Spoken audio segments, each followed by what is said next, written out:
Hello and welcome to the Raptors Show on the Sportsnet Radio Network. Make sure to find the Raptors Show wherever you listen to podcasts and subscribe. And please rate and review the show, share our show. Make sure you share the right link to our show. I'm your host, Will Lou.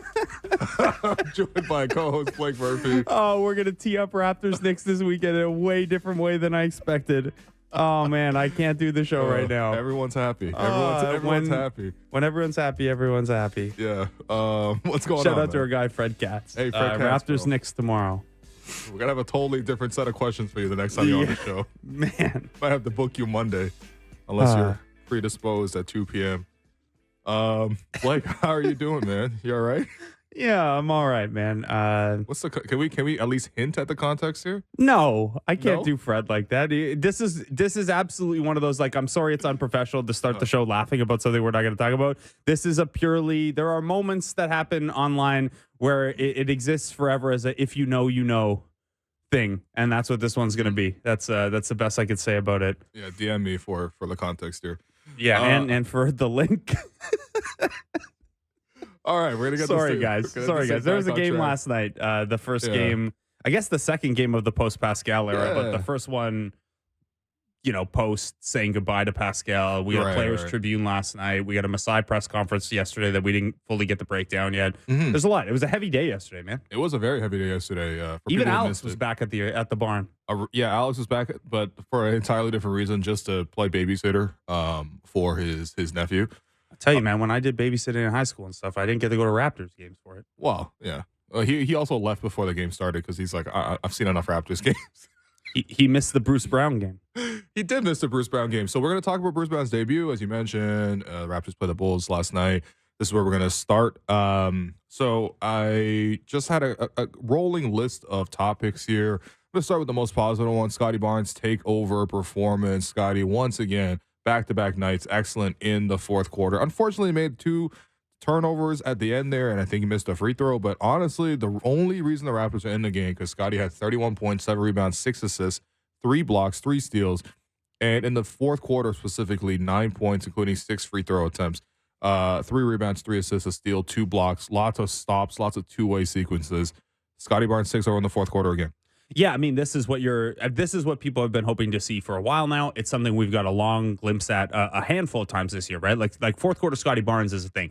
He's 5th in the entire NBA in fourth quarter scoring. This has been a thing all year, and it's now there's not even a question of who you want to run your offense through at the end of a game, who you want to have the most impact on the game, and not only want, who you need to have the most impact on the game. Like Scottie Barnes is unquestionably this team's best player now, and it's going to run through him. And I think, look, that was the second night of a back-to-back, 2 pretty emotionally charged games. Maybe not the same minutes load the night before, just because they had the game so in hand so early. We got Javon Freeman Liberty's debut. By the way, yesterday we did not even, I don't think we even mentioned the game from the night before, right? It was, you know what Sirat did, actually? Shout out to Sirat Sohi for coming on the program. Yeah, and getting sad with us with the playlists off air after. Yeah. Javon Freeman Liberty did make his NBA debut and get his first NBA bucket in that game. Hey, congrats to him. That was nice. But so this is, second half of an emotionally charged back-to-back. You wonder, is this team going to have it? Is Bruce Brown going to have it? He had to go Sacramento to Indy to Toronto all over the course of less than 24 hours leading into this game. Layover ever, man. Yeah, that's bad. Is Scottie going to have it? Because obviously these are positives for Scottie. Yeah. He talked about it a little bit after the game. But this is a big shift in responsibility. Even if you were the co-guy and we all knew you'd be the guy eventually, you being the guy now. And everyone, it doesn't work exactly like this, but in that huddle, with 17 seconds left and 2-possession game or whatever, whether implicitly or explicitly, everyone on that team is looking at you. You're the guy. You're the person whose shoulders this now rests on. And I know that this team the rest of the year isn't going to be evaluated by wins and losses necessarily. This is obviously a longer-term approach now. But everyone's going to be looking at Scottie Barnes and to see what he can do for this team in those big spots. 2 nights in a row, he really came up in those spots. And I know there were a couple mistakes last night. It's going to happen. It happens. He's a 22-year-old in his 3rd season, and even the very best players in the league, when the closeout of games, there's a reason everyone around the league is inefficient, and someone like Dame has built an entire reputation off not being inefficient in those moments because defenses lock in. It's really hard to execute in those situations, and Scottie was a huge difference maker 2 nights in a row in that exact same situation. One, obviously, where they're playing ahead and trying to keep the Heat from getting back in the game, and then last night where they were down as much as 14. in that game. They really did. The late third quarter part, they kind of hung around in a way that it seemed like maybe they weren't going to. When that lead swelled up, they had to take a timeout with about 2.5, 3 minutes left in the third. And then from then on, it was pretty much all Scotty the rest of the way, which is absolutely great to see. We're going to see more of it the rest of the way. I thought it was pretty encouraging. And I think it's notable too that this wasn't a game where they were like, yo, Scotty, here's the ball. Here's 50 offensive possessions. Don't worry about defense. He was also guarding DeMar and Vucevic at times. And like, he didn't have the best defensive game until he locked in late, but this is a lot, and he's doing pretty well with it so far. Yeah. No, it feels like the approach right now, development-wise, is throw as much at him as you can and see how much of it he can handle. And, what I enjoyed about the game yesterday is just he scored in a variety of ways. As a roller, as a driver of the ball, a little bit of shooting as well. He had a big 3 late shot clock in the end of the third quarter there, as you mentioned, while the Bulls were pulling ahead. And that kind of kept the Raptors in close. And then it was also the two-way sequences that he was able to make, because so many times in the fourth quarter, Raptors were just having an issue all night guarding the paint. DeMar puts a lot of pressure on you in the paint. They did a good job running Kobe White off the three-point line. He just kept getting downhill to the paint. Kobe White scored, I think, 9 twos yesterday. Oof. Really impressive. He's turned into such a cool player. Oh, he's awesome, man. I mean, if there was any window at all to get Kobe White, the Raptors have missed it, or other teams have missed it, but it would have been a great time to buy in on that guy. Vucevic has the size mismatch pretty much against everybody, except for Jonte, the T-shirt Poppy. He's been excellent once again. And even Drummond, I thought, was able to, put some size in the middle. So, by the way, sorry, we have to give a moment for talking about Scotty and Drummond comes up. Oh yeah, you saw the replay, right? Oh yeah. So Scotty in transition had Andre Drummond backing up at one point, like kind of on his heels, and Scotty scores on him and one, right? And one, yep. And one, and then as Scotty's walking the free throw line, he did like a zombie walk, like mocking Drummond's walk. Yeah. It was really because like obviously Drummond is. Peak Andre Drummond was not like the most fleet of foot player, but now it's like, yeah, let me get my big body in the way. And another Scotty, T-shirt Poppy, by the way. Scotty mocking him a little bit with the kind of Yeti walk was really funny. No, that was honestly like, and I know Samson asked him about it after the game of like, he did? He did, yeah, he did. Samson asked Scotty about it after the game. He's like, did you do that because his nickname's Big Penguin? And he's like, I didn't even know that. Yeah. He just did it because he felt like it. Because he walks like a penguin. A little bit, I guess, but that's a sick nickname. Big Penguin? Yeah, Penguin Poppy. A lot of poppies in this one. Yeah. That's my version of Mamba. And yeah, but anyway, I just think that like Scotty scored in a variety of ways. Defensively, they needed him to like take it to another level. It felt like he was somehow guarding DeMar, but then also double teaming in the paint and then getting the rebound. There's one play where he had to like rotate over to get the stop on DeMar's initial drive, then jump with Drummond to, win the loose ball twice. Finally come up with the loose ball, then push it up the court, and then give and go to RJ for a dunk. It's like the amount of energy he was expending, just trying to lead the group was really impressive. And, the closing games part, because that's something that will come up more and more. I think that's the stat now is like 11 times, the Raptors are like 0-11 with like, Scotty leading the scoring since like the San Antonio game where he took over against Wemby. Closing the game is such a hard step to get to, learning how to do that. I mean, it's something that like Pascal, for example, really, really struggled at getting over that hump. Yeah, the run it back year, even pre-bubble, that was a criticism of him, right? Like he was having trouble closing out games, and they found it a little bit midway through that season because they would just spam Pascal Kyle big small pick and rolls in late game situations, and then that kind of went away. And then even that next year where they won 48, 49 games, that was a criticism, and there was a question of like, hey, what should the late game offense look like? It's a really hard step to take. I don't put that much into like, oh, they're 0 and whatever with Scotty's leading scorer. First of all, who your leading scorer is. It tells you, look, most often it's going to be your best player and your best scorer, but it's also context of the game, right? Like, was Scotty the best scorer because Scotty had going that day? Was Scotty the best scorer because a couple threes randomly dropped? Was Scotty the best scorer because the defense was focused on Pascal and that shifted the way things were flowing? Did Scotty just have the best matchup? Exactly. It's not always necessarily, hey, Scotty took the most shots and took over the game, so they like the correlation there is certainly not causation. That Scotty shooting more is leading to losses. I think, if anything, it's probably Scotty is trying to take on a bigger scoring load when the team is losing and needs it. Yeah, and I felt very much like that yesterday, or like that, for example, when they lost to games earlier in the year, like the Utah game in Toronto, same kind of deal. By the way, they just keep winning. Yeah, honestly, Utah Jazz, they got lightning in the bottle kind of thing. Like, I suppose there's a small bit of me that I'm still holding out hope that Toronto gets that with this new group, because you're always hoping for it all to click together and go on a winning streak. But like, By the way, I want to circle back to that point in the next segment when we're talking about Masai takeaways, because I've been getting a lot of questions about the draft pick conveying this year or versus future years. So we'll come back to that. And the Jazz are an interesting kind of example. The Jazz are also, I think they're a team we're going to talk about because look, trade deadline wise, the big stuff's done. The next 3 weeks, the Raptors are going to make moves still, but we'll get to do kind of more NBA wide trade deadline stuff because, guess what? The Raptors barely play next week, and the two biggest trades are done.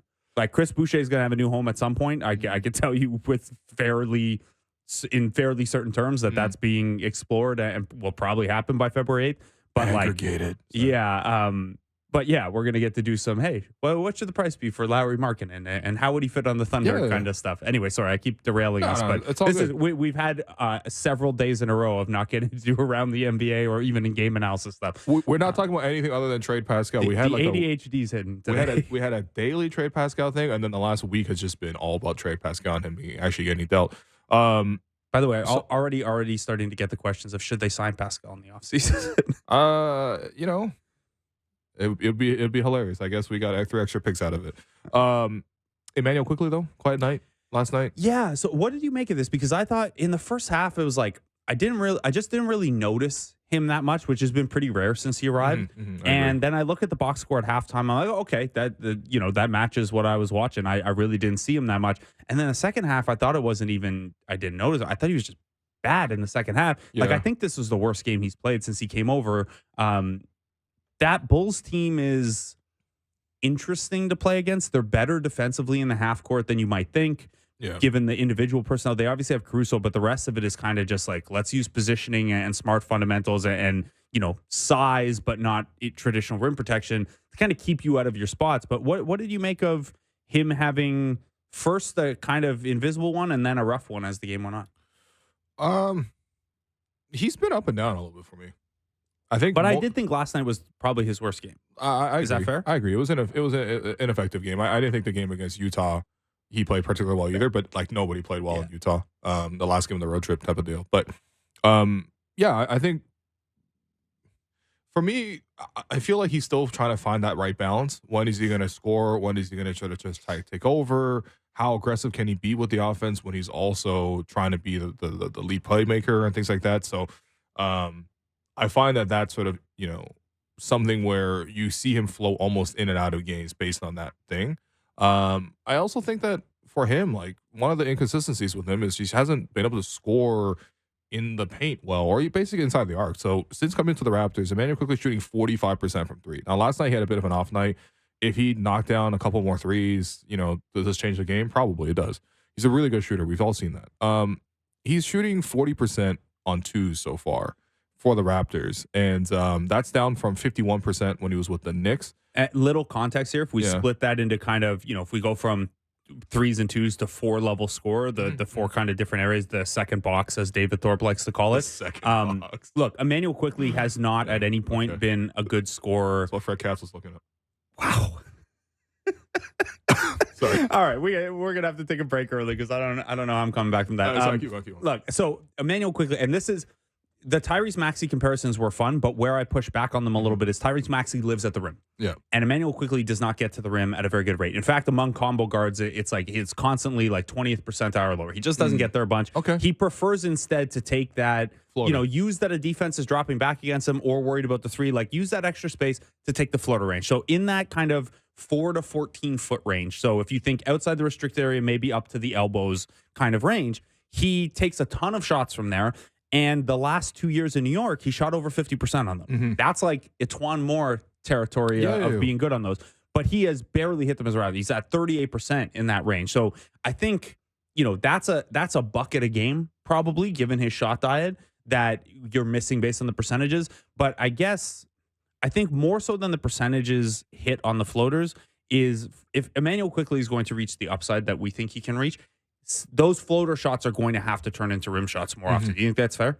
Yeah, well, I think so. It's been 10 games of watching with the Raptors. I can't remember that many instances where he's getting downhill and then he like nashes the pick and roll, or he like just dribbles, keeps his dribble alive through the paint and comes out the other side. And it stands out because Dennis does it so often. It does, right? And I think on the upside of that is he doesn't take that many dribbles. So when he's attacking downhill, he's taking 1-2 dribbles and then he's going up into that shot. Sometimes he banks it in. He had an and one last night that was from a really tight angle. That was impressive. There's clearly touch there, and he can shoot the floaters with a decent ability as well. I think he's just a bit unlucky with that. But at the same time, I do think that there's probably certain instances where it's like instead of taking that contested shot, you keep the dribble alive, you keep scrambling the defense, and then you maybe see an opportunity on the other side of the basket, or you pull defenses out of position and then you swing the ball kind of thing. So I don't think he's overshooting. I think actually, if anything, he should be taking more threes. If you're shooting 45% from three, I want to see more than 6 attempts per game. Yeah. Like I want to see 10 attempts per game from him. It's one of those things, right, where it's like basically we use this in baseball where like if your stolen base percentage is too high, that tells me that you are not attempting it enough. Like you should be pushing. If you're hitting 45% on threes, maybe it's a hot streak. But if it's only on 6 attempts a game, it's probably because you're being too safe with your shot diet, and you have opportunity to take a couple more. Exactly. Like do what Kyle kind of always did, whereas like he like just sometimes you just walk up and just like pull up for the three like for fun. The pull up three in transition. You don't see that as much. Kobe White had the most obscene pull-up three in transition yesterday where he came down the right wing, like faked like he was going to pass, snaked through the middle, and then stepped back on the left side, and still no one had caught up to him. He missed the three, but Vooch got the offensive rebound. Yeah. It was the most audacious pull-up three in transition I've ever seen. I'm okay with quickly taking those. Totally, especially for the skill set for this specific team. But I would like to see him improve from inside the arc, that's all. And the rest of it, I don't think it's something too much to be concerned about. We saw Bruce Brown make his debut as well. Bruce Brown, let's take us through his itinerary for the day. Yeah, so he told us that he finds out about the trade on Wednesday.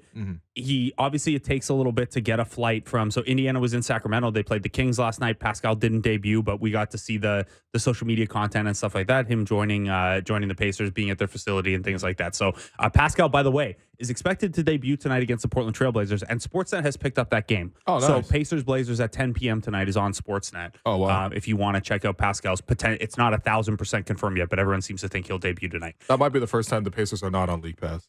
League Pass should just be called the Indiana Pacers Pass. Like, you could see every Pacer. But look, there's upside from there. That was the Thunder last year. The Thunder were the League Pass darlings. Every year there's one team. Yeah, exactly. Indiana's definitely that. Anyway, keep going. Okay, so Bruce Brown didn't get back to Indiana until 1 a.m. Then he arrived to Toronto about 3 hours before shoot-around.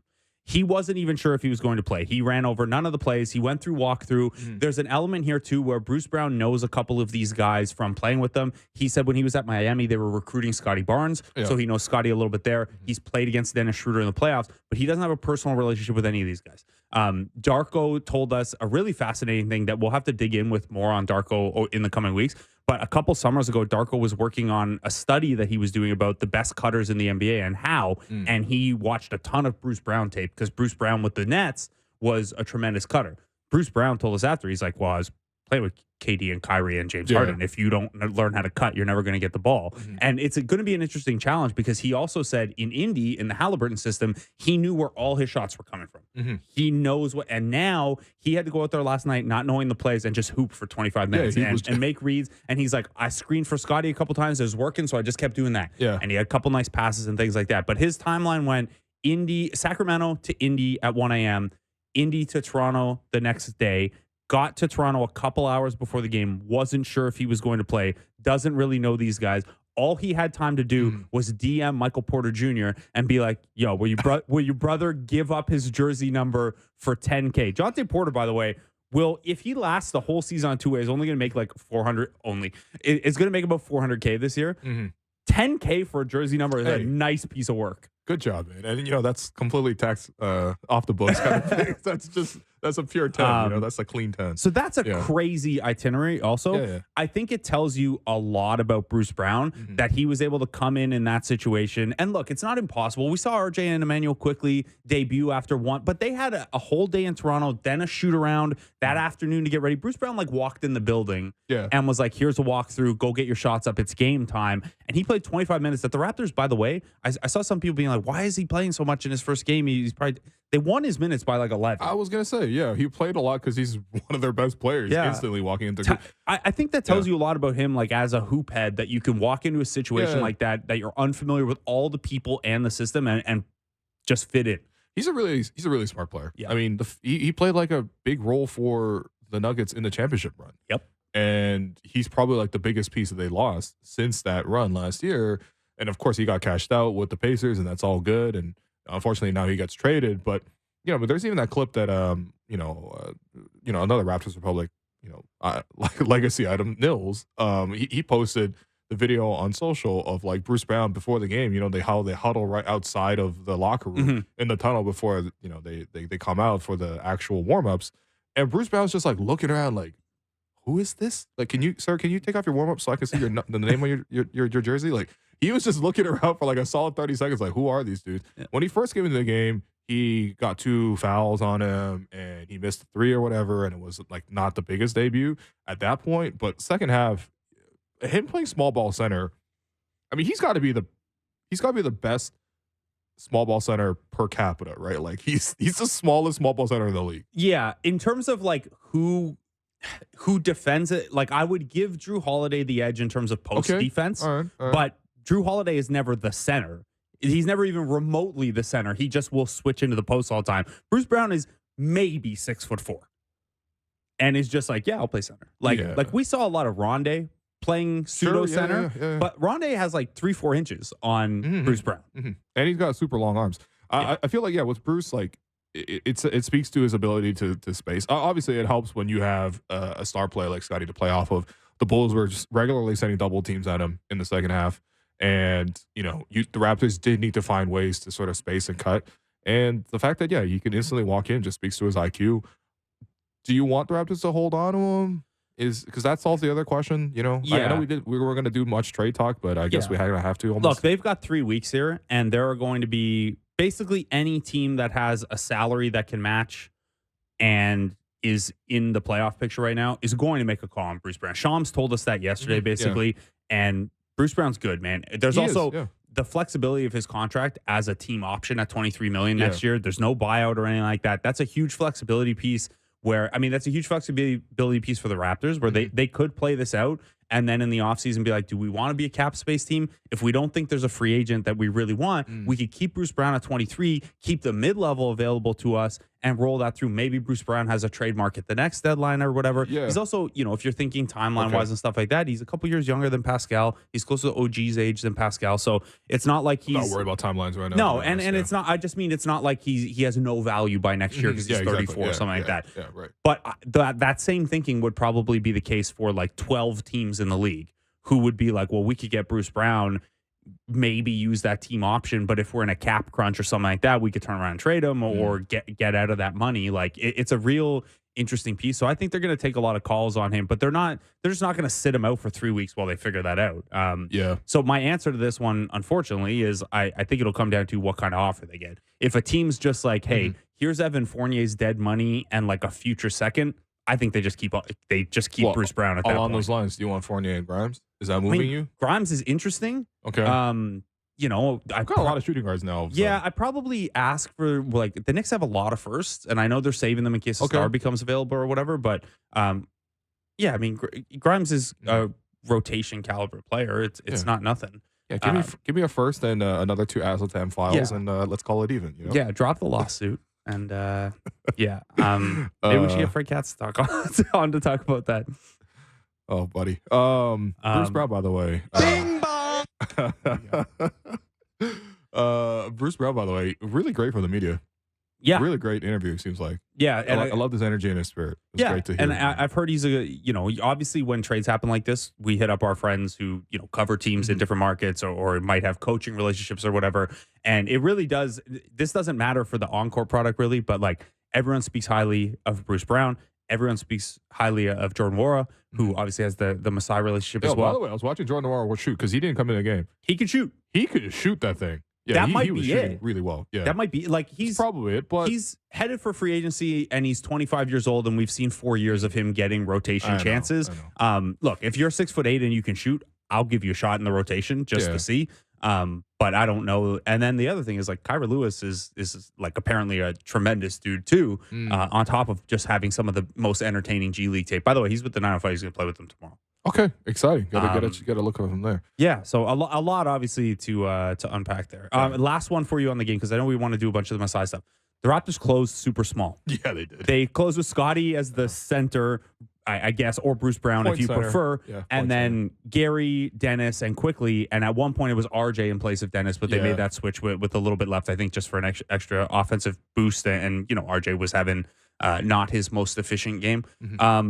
What did you make of that look? And I guess more to what it looks like moving forward. Like when Jakob was healthy earlier in the year, there's a conversation every game about whether or not he closes. I think he's pretty locked in as a closer now. Yeah, well, I think part of the conversation there was like, well, the Raptors had a bunch of 6'9" forwards that they can kind of switch to. Yeah. So if you don't have Jakob on the floor, you still have Pascal, 3 OG, 6'9" guys, and Scotty. Yeah. Now you kind of do need him on the floor a lot of the times. Now I understand going small against the Bulls. You're not really going to find a good matchup for Vucevic anyway, so you might as well try to like attack him on the other end and try to like just win in a scoring kind of battle. But it is kind of interesting because they started the season like as one of the biggest starting fives in the league outside of Dennis, and then they close now like midway through the season with literally Scotty and 4 guys 6'4" and under. Like it's just this is the thing, right? Is like 2 entirely different teams, man. Yeah, it's you're small at center, and this was like true for basically the whole era before they got Yak. Was like, well, the Raptors are always small, but they're a little small at center and a little small at point guard, and they're way bigger than you at all the other positions. Yes, but now they're also smaller than you at every position except whichever one Scotty's playing. Like I was watching DeMar yesterday, and I'm like, he must be having the time of his life. Not only is he dapping up Vince Carter, and that was cool, by the way, seeing him and Vince and Alvin catch up before the game. Weird, though, that DeMar had nobody on the Raptors to dap up after the game, right? Like, he doesn't, I guess like... Jakob, like, to a degree. Boucher, who they barely overlapped. Well... They didn't overlap at all. Well, they definitely overlapped when he dunked on Boucher when he was with the Spurs. Yeah. Sorry, Chris. I don't know what I'm doing, man. But, yeah, I mean, it was cool seeing DeMar come back, and, he was, like, dapping up, like, the broadcasters and but yeah, it is weird. He also, by the way, DeMar came back and he sat in seat number 43 on the court sides because I mean, whatever, this is like such a niche thing, but the in arena people will like write down the seat numbers like on the bottom of the chairs. You typically wouldn't see them when they're actually sat on, they're folded, but the rest of them were folded up, and I think DeMar was one only sitting in, and you could see 42 next to him and 44 the other one. Really cool gesture from just in the empty arena. Like, it's a surreal shot by the Bulls social account, and it just has DeMar sitting in Pascal's seat number. A shot that you had Alex replicate after. Yeah, it didn't hit the same. It didn't hit the same. But I don't know. It's a different era. I think it just really hammered in that like we do have a new era change. I thought you would have seen everything you would wanted to see out of Scotty in his like first like official like, this is your team. No one's in the way. Just run with it. Thought he did well. He just couldn't close. And we'll see how that grows. But we're going to take a quick break. We're going to come back and we're going to talk more about Masai's press conference last night. And yeah. By the way, just a heads up, around 3:30, Markquis Nowell is joining us from Raptors 905. He's second right now in G League All-Star voting, or the next up game. Yeah, he fell to number 2. So you got to get those votes in by Monday. NBAGleague.com/vote. We'll talk to Markquis Nowell a little later in the show as well. It's okay. It's just like how the Raptors show fell to second in basketball podcast charts, but because of Shea and Cat Williams. But guess what? I'm here to tell you. Cat Williams starting in the G League All-Star game. I'm here to tell you, we back number 1. All right. That was one interview. That was one interview, and they did it for a week, and now we back number 1. My J show's down to number 4 since I've been off all off season. So yeah, gotta get that back up. I gotta have 2 number 1s going simultaneously somehow. Have you seen a guy do both? The Bo Jackson of podcasting. All right, we're gonna take this break. I've been your host, Willow. You've been listening to the Raptors Show on the Sportsnet Radio Network. Welcome back to the Raptors Show on the Sportsnet Radio Network. I'm your host, Wayne Lou. Got Blake Murphy, co-host. And look, yesterday we were on the show, and we started an hour early to listen to the Masai Ujiri press conference. Again, still just something that you would love to go back and process. It was a very vulnerable and open, revealing kind of press conference that you typically don't hear from executives. And we cover sort of the bigger topics of it before we got to Shams and focus once again on the nitty gritty of how the deal came together, what other deals were on the table. Again, I'm very proud of what we did yesterday on the show. I'm also I'm still distracted by the same thing, but for anyone who's not listening live on the radio and heard the early part of our conversation earlier and didn't get it, well, Derek, our technical producer, just played When I Think About You, I Touch Myself as the song coming back from break. Just a wonderful piece of Friday work from Derek Brandeo. Goodness. When everyone's I'm happy, 9 years old. Happy, everyone's happy.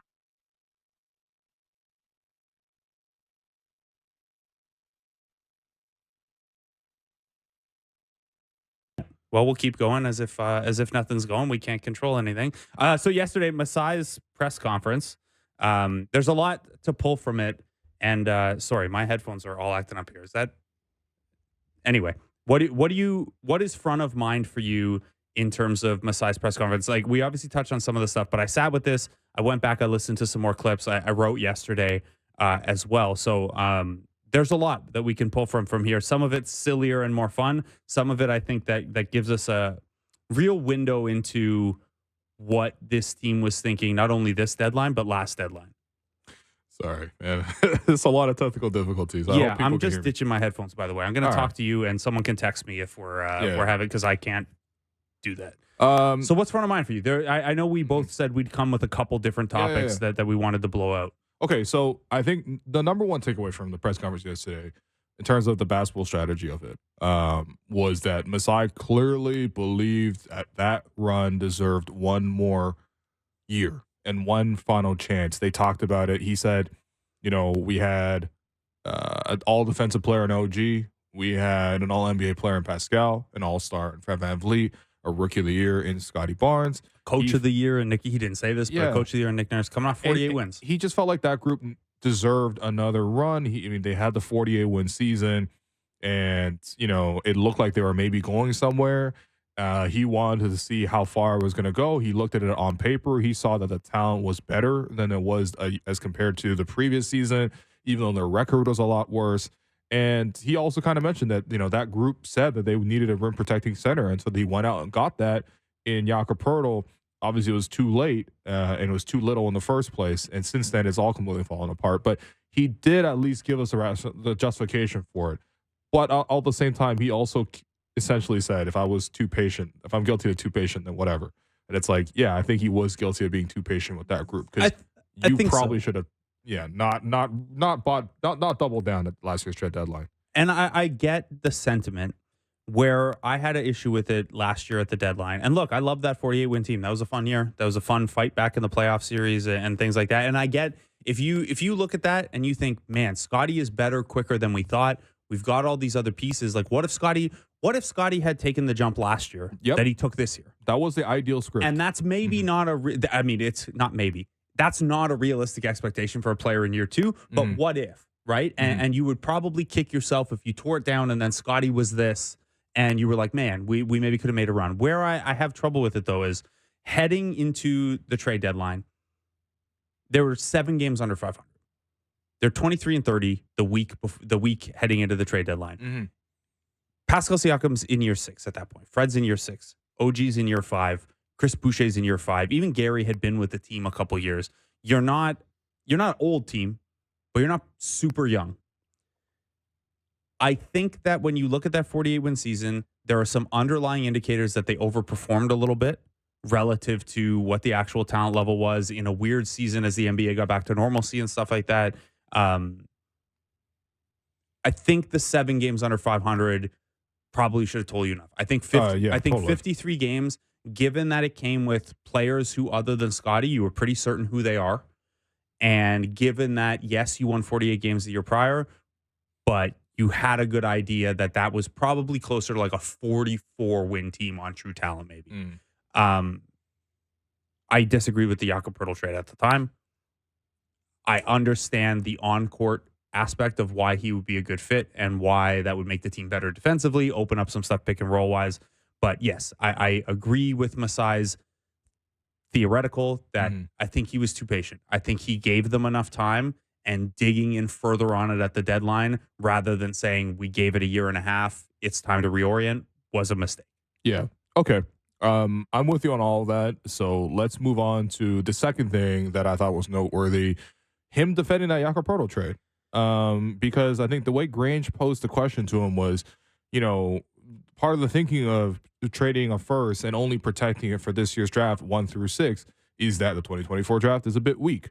So you moved off of your own pick, only protected it to a limited degree to get Jakob, and now you are then actively trying to get 3 more picks, which they have done now in this year's draft. Indiana's pick, probably going to be the Clippers pick or OKC's pick, and then also Detroit's second rounder, which is going to be 31. Yeah, so 19, 27, and 31 are the picks you'd have right now. Right, exactly. Why are you moving back into this deal? And Masai kind of talked about it in the sense of like, look, when you trade a first-round pick for a starting center, it's good for now or for the future. Whether it's a fit for our team or something in the future, it's good. And he just said, like, essentially, this is just what the price is to get a starter. And I think he's kind of sticking by that. Do you agree with that, at least that element? Putting aside whether or not Jakob was the right player for this group. So, in a vacuum, sure, you turn a first-round pick into a starting caliber player. That's like what the Cavs gave up to get Jared Allen, for example. Right, who's better, but like, and you could walk back, hey, what other opportunities were, because like this is part of the problem here is your decision set was not trade what you traded for Jakob and then sign him to this deal, or have no center and no other move. Like there are other possibilities you could have done with that. Yeah, I agree. I have 2 issues with the Jakob thing, and I had these at the time as well. First of all, they keep talking about it like it was just a first. It was a first in 2 seconds, which who knows? Maybe that the second last year ended up being Sidi Sissoko, who the Spurs have and has been kind of up and down through the G League this year. Mid-second round pick, whatever. Sometimes those are nothing. Sometimes they're something. And a future second round pick that who knows where it'll be. But it was 3 picks, not just 1 pick. Okay. And the thinking with trading this year's pick is they thought Jakob would mean that they're good now. And so who cares if you trade the number 18 pick for Jakob Poeltl? If you trade the number 7 pick versus if you trade the number 18 pick for Jakob Poeltl, that's not the same thing. That's not the same value. A first is different. But where my issue really lies with this is, yes, if everyone were on even footing, every team in the league was exactly the same record, a first-round pick for a player like Jakob Poeltl, you can justify it. The Raptors were not in the situation, in my estimation, to do that. Teams, there is marginal value to players being added to different situations. If you are, this is the point I made with OG Anunoby. If you're the Knicks and you think you're a first-round playoff team, but you don't have the pieces to get you over the hump in a playoff series, adding OG Anunoby has huge marginal value for you. If you're the Detroit Pistons, OG Anunoby does nothing for you right now. Maybe long-term he does, but what does he do? Win you 1 or 2 extra games in a 10-win season. Who cares?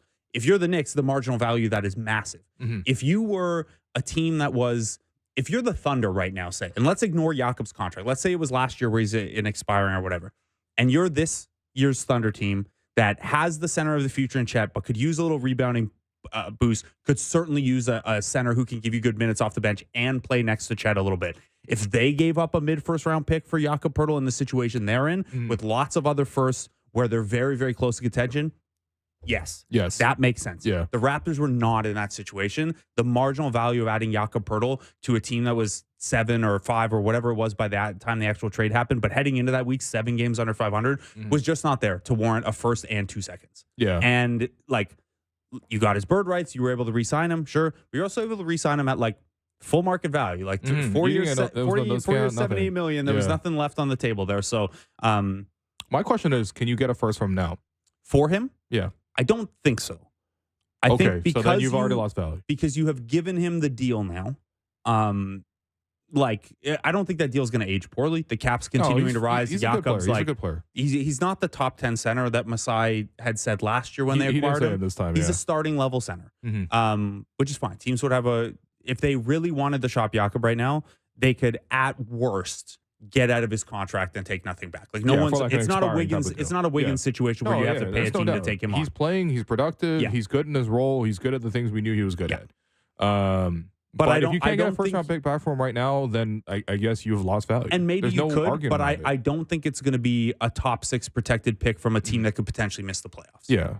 Besides, also he added in this thing, I'm not going to cry over spilled milk or give excuses. So, but Yeah. he also then said maybe it was selfish, maybe it was a mistake on my part, but we won 15-11. Yeah. So, Which, I mean, whatever. They when were you talk for better. an hour, like you pull out one quote, like you know, you might do sound a little wilder. The other part of this is like, and look, it makes more sense now that they have Emmanuel quickly, Mhm. but like Jakob made way more sense with Fred. And I'm not advocating that they should have given Fred 3 years, 120 million and further dug down on this. Yeah. But there was an incongruency in doing this stuff for Yak and then taking away a guy who made Yak make the most sense. And we've seen since the quickly trade when Jakob was healthy, Yeah. how much more sense that makes. That's a For separate thing. for sure. I want to kick something back to you though, related to this. And this isn't meant to relitigate the trade because I feel how I feel about it. However, I've gotten a couple questions about whether it would be better for the Raptors to convey their pick now Yeah. or convey it later. So for anyone who doesn't remember, that pick is top 6 protected. If the Raptors got as low as 6th last in the standings, which is maybe unlikely because Memphis is probably going to bottom out worse. But let's say they get to 6th last. Yeah. That's the best case scenario if you care about ping pong balls. They have a 45% chance of keeping their pick. Dude, that's terrible. So a less than a 50% chance. So there is a very good chance they're going to give this pick to the Spurs this year, and it'll fall in the 7 to 14 range. There have been some questions about whether that would be better or worse for the team. And the argument kind of goes like this, Will. It would be better to convey the pick now and get it over with. Because it takes right now you have a freeze on what first round picks and second round picks you can trade. Because if this pick doesn't convey this year, it turns into a 2025 first. And if it doesn't convey that year, it turns into a 2026 and 2027 second. Yeah. So all those picks are frozen until this pick conveys. It's also considered to be a weaker draft. There's no such thing as a bad draft. It's always better to have picks than not. But it is considered a weaker draft than the last few years and then the years that are coming up ahead. And then it also, so it frees you up for, trading picks, frees you up for getting your 2025 pick in a better draft and things like that. The case for conveying it later would be that, well, A, you need to amass talent right now and getting an extra pick in this draft, even if it's not the best draft, is another good player. And in this case would be a top 6 player in the draft. More importantly, the case would go, well, the Raptors expect to be better next year. So they'd then be conveying a worse pick to San Antonio. I think this is a case where either side is fine. It's a matter of your preference. How do you feel about it? Would you rather the Raptors get this pick obligation out of the way and it's done, their picks are freed up and stuff? You rather get a top 6 pick? And let's not assume it's the number 1 pick because that changes things. But I don't know, 3, 4, 6. Yeah. Okay. Let me throw this at you that I've been kind of throwing it at various people in the Raptors, just again, media circles. We just, chat before the game and stuff like that. You think it's realistic at all to send Jakob back to San Antonio and then remove some of the pick protections, or at least change the pick protections as part of the returns for So this what thing? would it be? You send Jakob to the Spurs, you take back a salary, and that top 6 pick instead becomes lotto protected rolling forward? Yeah. Because maybe you're not getting the whole pick back. Yeah. Ideally, you get the whole pick back, then you have control of your own draft, and you don't have to, if you want to tank, you can tank. If you don't want to tank, you don't have to tank, whatever. But they're not, like we said, they're not going to be able to tank aggressively enough this year anyway. The reason I put that out there is because after Jakob left San Antonio, the only reports of teams potentially maybe signing Jakob out of Toronto in free agency was San Antonio. And we even joked about it. It was like, oh, how funny would it be if San Antonio just took him back? But I was like, I do feel like when you hear the bit of noise, I think number one, Jakob was happy in San Antonio. That's not to say he's unhappy here. He's not, right? But he was happy in San Antonio, along with that group. The coaching staff got along with that group. And they do seem to not want to play Wemby at center long term. Now, they have other center options. They don't seem that good, to be honest. They don't seem that good. So if you really want to control of your own drafts moving forward, at least sort of see if you can make that conversation. Weirdly enough, the Raptors calling San Antonio again for the third straight trade deadline. But hey, at least we know they know each other's numbers. It's just kind of a fun thing to think about. But yeah, in general, if you don't do that kind of deal and the pick protection is as it is, I think I would just surrender it for this year. You already have 3 more picks at the end of the draft. Of course, that's not as valuable as someone at the top of the draft. Raptors probably going to surrender, a 9th, 10th kind of pick, depending on how they finish the season, which sucks, but it happens. You know what I mean? And you just kind of roll on. I would definitely not want to see the Raptors not control their destiny in 2025. That draft class is going to be really good. And you then can't trade your 2025 Exactly, pick. And like yeah. you've got a little more flexibility there because you have Indiana's pick now and you have Indiana's pick in 2026. So you technically could trade your 2025 away, but there are still some restrictions, and those restrictions are the future seconds and things like that. There's a flexibility element to that. As for, I don't know that the Spurs would do that. Like, if they just loosen the protections, they basically lost the year of Yak to get him on the same contract. Like, I don't think the Spurs would be super game for that in the position that they're in. But it's worth noting that despite being very, very young and rebuilding, Spurs actually aren't like a huge cap space team this summer. So who knows? Maybe they would like they have 118.4 million on the books for next year. Yeah. So like they could get into like not as much cap space as the Raptors could theoretically. So it's an interesting thing to kick around. The Spurs also have infinity picks over the next 5 years. So maybe they are a little more willing to of this control. That's all, man. Like, so stop holding this over us. A mistake that we already made. Maybe they could throw in City Sissoko too. So it's like you got the second round pick back for Yak as well. Sure, why not? We do need some defense first players now that we have a lot of offense first players. So another thing Masai talked about was preaching patience for a rebuild. So we mentioned how a normal rebuild will take like 5-6 years. We have the patience for that. He said, I'm patient, maybe to a fault. I was patient in that team. I was patient with these players. It's going to take patience. We're going to need to see these guys grow. We don't have as much patience now in this day and age. He said the word patience probably more than he said winning for the first time in many press conferences. He did get his catchphase in though by the end. Well, it's we will win in Toronto. It's a chorus for him. Yeah. It's like you got to hear it after a couple of verses. Yeah, but in this case, I mean, do you think this fan base has the patience for a rebuild? It'll be interesting to see because there's obviously the longtime fans who have gone through what weren't even rebuilds, just sustained periods of not being just bad. But there are also, and this isn't a judgment, this is the reality of the franchise. There are some fans who became more hardcore fans because of the championship run. There are fans who became new fans during the championship run and haven't experienced that. And it's an entirely new thing. We mentioned earlier in the year that attendance is still over 99% for the Raptors, but it's the lowest it's been in over a decade. So that is a relevant element of this as well. That I think the fan base, because Scottie is so good and young, and Quickly and RJ are good pieces, and there's the power of personality with Masai and things like that, you can see where this is going now, and I think there would be some level of excitement about that. But I don't think that anyone involved in this has the appetite for like a 4 or 5 year rebuild. This is actually something I wrote about at sportsnet.ca today, by the way, where I think rebuild's probably not the right framing here, reorienting the timeline maybe. Masai has never seemed like someone who had the appetite for a full teardown and years of being uncompetitive. Yep. The other thing is, Scottie will sign his rookie scale extension this offseason. Everyone signs it. The Raptors could just offer way, way more money and more years and things like that. It's going to happen no matter how happy or unhappy he is. What that does, though, is it starts the clock on when you've got until you have to be competitive and convince this guy that this is where he wants to be. And it also starts the clock on you deciding if he's the absolute number one that you need or if you need to find a number one to go along with him. So, I don't think it's going to, like, I think in my head, the moves that they make from here, my focus is kind of on what do they look like at the start of the 2025-2026 season. Yeah. Do you think that's fair? Quickly will be on his new deal. Scottie will be in year one of his rookie scale extension max. RJ will still be on his current deal. You'll have given the picks that you have this year 1 year. You'll have had 2 more deadlines and 2 more off seasons to build. I think that the start of the 2025-2026 season is a reasonable, maybe not to be a title contender, but like that's when I'm looking at these moves informing. Yeah. By that point, hopefully this team is making the playoffs, has added some more clarity in terms of who's here long term. Maybe you get even back to a point where you're like, well, maybe we want to add some more veteran players to sort of like push this thing forward. Kind of, but yeah, I mean, that's the ideal. But the thing is, you go into a rebuild, you just don't actually fully know how long it'll be. But we are going to take a quick By the way, break. sorry, before we take that, do you think 2025, 2026 is like a reasonable, like, hey, this is when the timeline kind of starts again? Yes, I do. But I also think that I'm going to leave room for it to happen maybe even as soon as next year, depending on what they do in the offseason and how much Scottie and IQ and RJ continue to grow. But yeah, we're going to take this break. Been your host, Willow. You've been listening to the Raptors Show. When we come back, let's talk about Pascal Siakam's goodbye letter.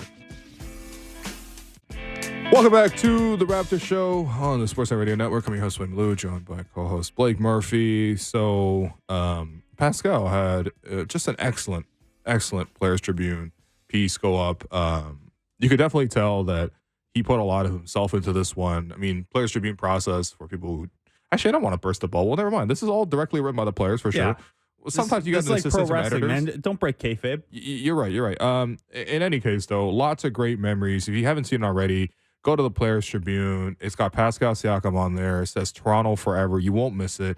And it's just such a great read. It's like, I think my biggest takeaways, and we'll go through some of them, but my biggest feeling coming out of this was just he was really like one of our own. He was with us through all of this.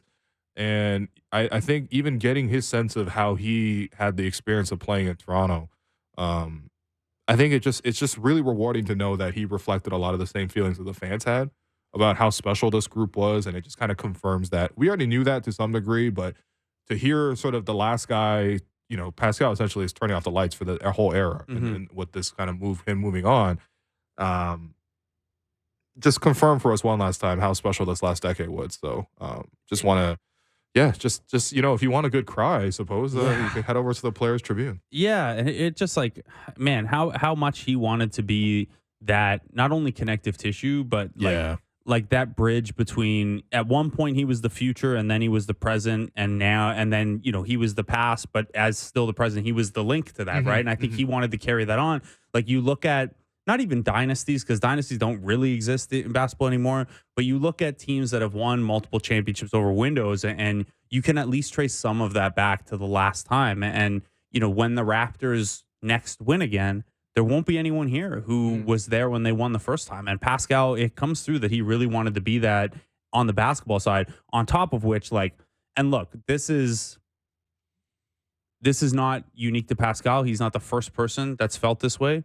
But the level of connection he felt to the city from very, very early on, and how special this place became to him, similar to, I'm sure, a lot of, not every Raptor fan is Toronto-based, but a lot of us feel that way about the city. And certainly people who come from different places, and the diversity and cultural aspect of the city that you can't get in every NBA market, in every city in North America that you get here, I think was really special to him. Even the small things like the specific brand of fried plantains, him and his brother would get. His brother, by the way, who's still with the 905 coaching staff. So there's all right, that link is still there. He's literally got family. He's like, I'm not selling my house where my brother lives. I think his sister lives in Kitchener or something like that, or like there's a sorry, not to dox people, but like he's got roots in the region. As well. The region. For people listening to the podcast, he looked directly into the camera. He said the region, and then he pounded both fists. Yeah, there's no like region hand signal or whatever.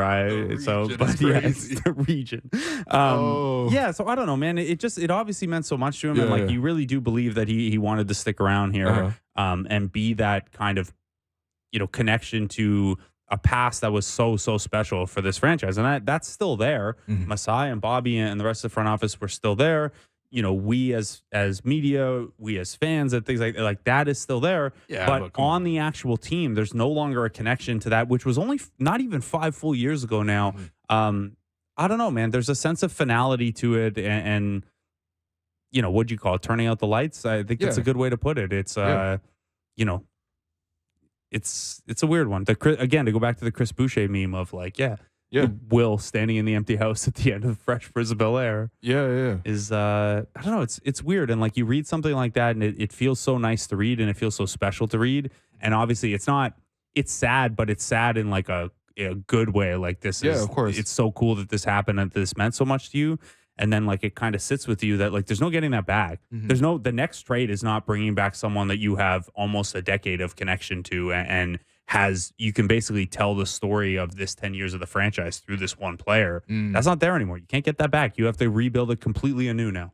Yeah, and you know what? It was really validating reading that piece. It kind of just confirms again to us why so many people fell in love with the Raptors in this time and grew so attached and so appreciative to the group. I mean, I know there's been a lot of arguments, and it happens when it's not a time to go. Like you have all these arguments. A lot of people are still arguing. Like maybe we should have kept Pascal. Maybe we he seems like he wanted to stay. Maybe we could have extended him. This You could extension just roll was this. or was not offered. Yeah, and you get all the debates about like, should we tank, should we not tank, and like it just kind of like takes away from like the fun and the joy of it. Because when it was good, it was really really good. And Pascal wrote in the piece, his agent, either Todd or Jafar, both on the show this week, but asked him like, hey, look, it seems like we're gonna move on, right? It seems like Toronto wants to move on. Where do you see yourself? And Pascal's quotes were, "Where do I see myself? I mean, Toronto. Toronto is just all I've known and all I've ever wanted to know. I never asked for a trade. Maybe this sounds naive, but I felt like I could be one of those dudes who spends his whole career on one team. That was my mentality, even with the rumors. Like, I helped the Raptors win their first NBA title, so eventually I'll help them win their second. I always took that as a given, I took a lot of pride in being that guy who's connecting the past and the future here and keeping that as one era. But also I realize it's a business, and it's their right to decide when it's time for an era to end. And yeah, I mean, you're getting this against the backdrop of Kyle Lowry coming in the building, DeMar DeRozan coming back in the building, Vince coming back in the building as part of that TNT broadcast last night, and he got a nice cheer from the crowd. I know there's still a lot of split feelings, but I think as time goes on, it's becoming more and more positive.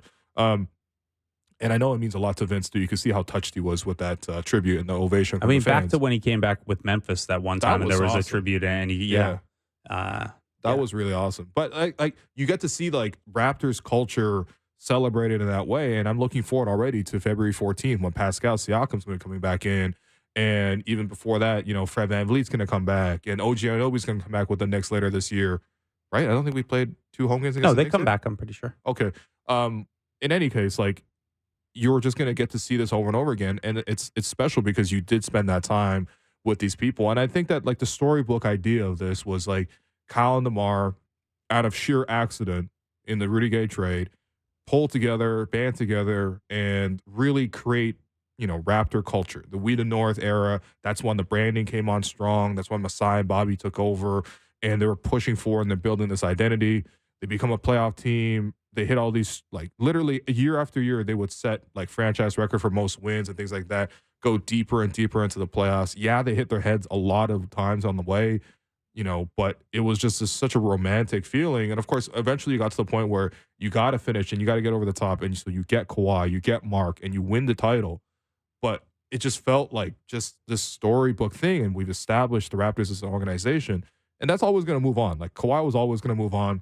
You only had it for 1 year. Once he left, the champion kind of, ship mentality didn't leave, but the actual possibility to keep contending left with him.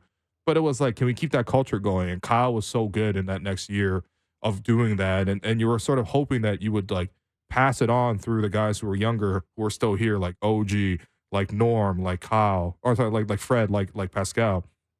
And those were the 4 guys. And whether it was the pandemic, whether it was just contract situations came up, whether maybe they weren't good enough like as players to sort of sustain that for a winning program. But the ideal version of that would have been one of those 4 guys, 2 of those 4 guys, maybe all 4 of those guys stick around and keep it going. And I guess it just couldn't happen. And to, wrap this into Masai's point about maybe he was too patient and wanted to give it more time, I really do think they thought that Pascal, OG, Fred, Norm group could, if they weren't going to get back to a championship contender, they could be the 2016 Kyle DeMar group that was at least close enough that you were one move away, and you could believe you were one move away. And I don't know that, those 4 guys weren't good enough necessarily. I really do think, I don't mean the pandemic like hurt the Raptors more than anyone else, but there's a cultural erosion when you can't be in the gym the same way every day, and you can't be the same family and things like that. Masai did once say that going to Tampa set us back 5 years. Yeah. And we don't know exactly what he meant by that. It but set maybe me back like 2 years personally, going down there for like a couple weeks. So okay. It's we did have the interview with Utah earlier this year where he was like, yeah, my day was just, go downstairs, practice, come back home, and just stay in that hotel room the entire day. I would run into him in the hotel lobby like every day when I was down there, and you were masked up, and like at that point everyone was still like keeping the distance and stuff like that, but you would say hello, and that's all anyone did, man. Yeah. It was anyway. So whether it's those 4 guys didn't get good enough, and I think that core, especially once you added Scotty to that, certainly Scotty helped extend that. I think that gave it an extra bit of life. Yeah, and I think that what really hurt And it hurts your ability to sustain that, but it also hurts your ability to, if that move came along that you're one move away from, KD, Dame, Donovan Mitchell, whoever it is, I don't care. You did not, like, where they really got hurt, I think, is they didn't hit on the next wave of Norm, Pascal, OG, Fred, to where, like, Norm, Pascal, OG, Fred were the young core underneath Kyle, DeMar, Jonas, and whoever else.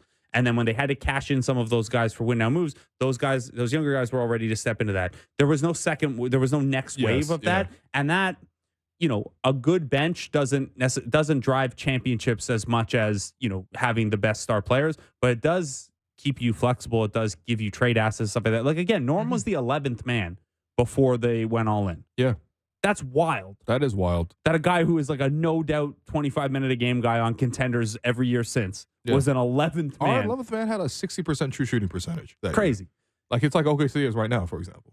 Yeah. So I think that, look, I don't agree with how long they ran it out and tried it with that group, but I do think what Pascal is saying there and what they felt in 2019, 2020 they were doing by running it back and carrying that forward, I do think that was the prevailing feeling and plan was, we have built so much and we found the right young guys to carry this on, and maybe it's not a championship group, but we'll be right back to being one move away.